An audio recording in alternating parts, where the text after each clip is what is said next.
Осы қазақ қандай ел? Қай ұлттың болмасын өзіне тән ұлттық тәрбие мектебі болады. Қазақ елінің де ғасырдан ғасырға, ұрпақтан ұрпаққа жалғасып келе жатқан мол рухани қазынасы бар. Бірақ сол қазынаны қаншалықты иеленіп жүрміз? Барымызды бағалап, жоғымызды түгелеу мақсатында мұндай ұлттық тәрбиеміздің кейбір қырларына тағы бір оралуды жөн көрдік. Бағымызға қарай, ердің құны 100 жылқы, ары 1000 жылқы дейтін текті елге ұрпақ болдық. Ғасырлар бойы әбден сұрыпталған, орныққан өзіндік жол жоралғымыз бар парасатты жұртпыз. Жаман сөз айтпауды, жаманға ермеуді, жалаңаш жүрмеуді, жағымпаз болмауды, жасқаншақ, жасық болмауды жас ұрпақтың санасына құйып отыратын тәлімді халықпыз. Жұрт алдында қасынбайтын, ел көзінше кекірмейтін, кісіге саусақ шошайтпайтын, біреуге телміріп қарамайтын, таңдай қақпайтын, түнде тырнақ алмайтын, әдепті үйренген ұрпақпыз. Наданмен дос болмайтын, нақұрысқа сенбейтін, намазды бұзбайтын, нанды лақтырмайтын, адал асты қадірлейтін момын елміз. Басымыздан сөз асырмайтын, намысты қолдан бермейтін, туысқанды қадірлейтін, үлкенді құрметтейтін иманды ұлтпыз.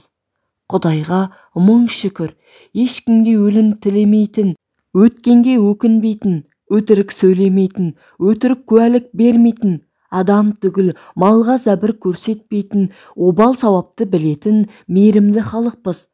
Ата-анаға қарсы келу, әйелге өктем сөйлеу, ақты төгу, аманатқа қиянат жасау, арды сату, арамды жеу, әлем-жәлем киіну, әлсізге күш көрсету біздің жұртқа жат мінез.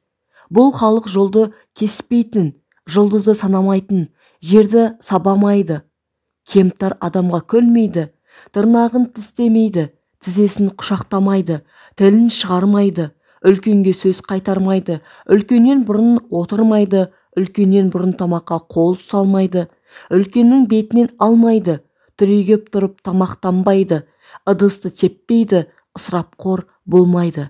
Әрине, мұның бәрі қазақи тәрбиенің теңізден тамшыдай бір бөлігі ғана. Қаншалықты мол мұраны жастардың санасына сіңіру әрине оңай біте салған шаруа емес. Жалғыз адамның қолынан келетін іс те емес. Ол үшін қанша еңбек сіңгені, қанша уақыт кеткені, қанша ақыл жұмсалған айтпасақ та түсінікті. Анық білетініміз сол, ата-бабаларымыз жүрген жерінде, отырған жерінде бос сөзге әуес болмай, тек қана пайдалы әңгіме айтуды әдетке айналдырған. Би-шешен, ақын жырауларымыз, батагөй ақсақалдарымыз қашанда сөздің мәйегін қалқып, асылын теріп сөйлеген. Сөз асылын теріп айт, ақын болсаң бал таңдай, семізін сөйле сөзіңнің, 1000 жылқының ішінде, 10 жылғы қысыр байталдай деп базар жырау ақындарға биік талап қойды. Ендеше шебер айтылған шешендік сөздер, мазмұны бай, терме толғаулы, бәрі де тәрбие үшін айтылған. Ал осынша мол мұра қайдан шығып жатыр деген сұрақ тууы мүмкін. Біздіңше олардың қайнар бастауы имандылықта, мұсылманшылықта жатыр. Мәселен, мұна бір шешендік өсиетті талдап көрелік. Тамай елінде Сарби деген ақылгөй ақсақал өтіпті. Сол Сарби бірде сырым балаға мынадай өсиет айтады. Балам, бұл дүниеде 6 ұлы сөз бар.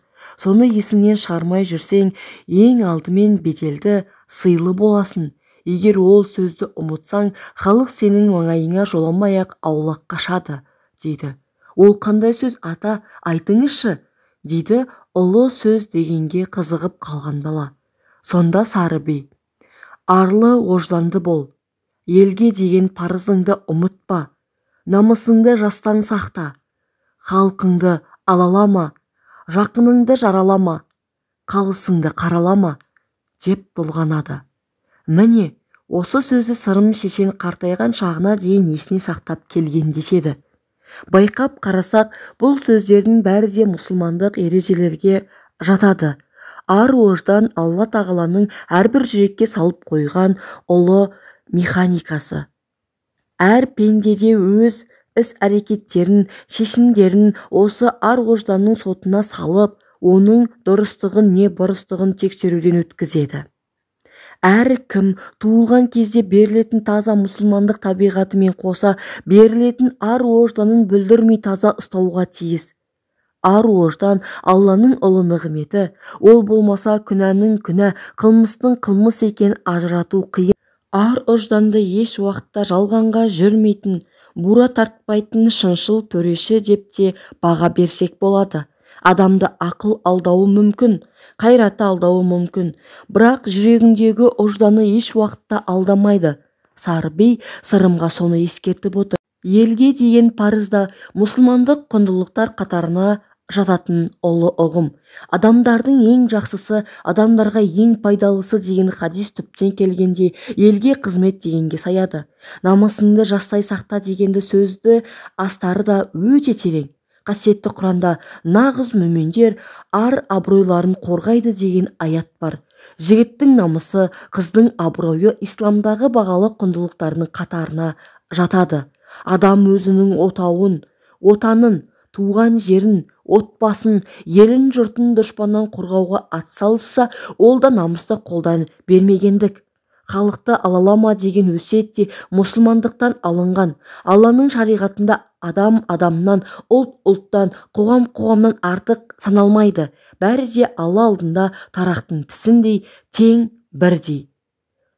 Сондықтан халықтың бірін бай, бірін кедей деп бөлуге, немесе шенге, мансапқа қарап бөліп қарауға рұқсат жоқ.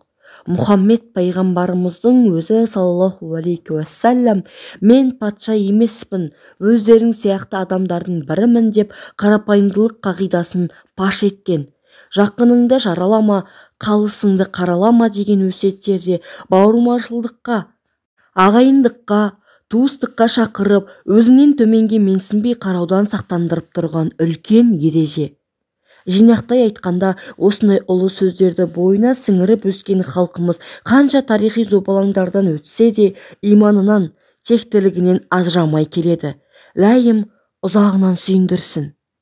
Асылбек Әуесханұлы, ізгілік қалсын әр ізде кітабынан үзінді. Оқыған Мұхтарбай Қырмызы.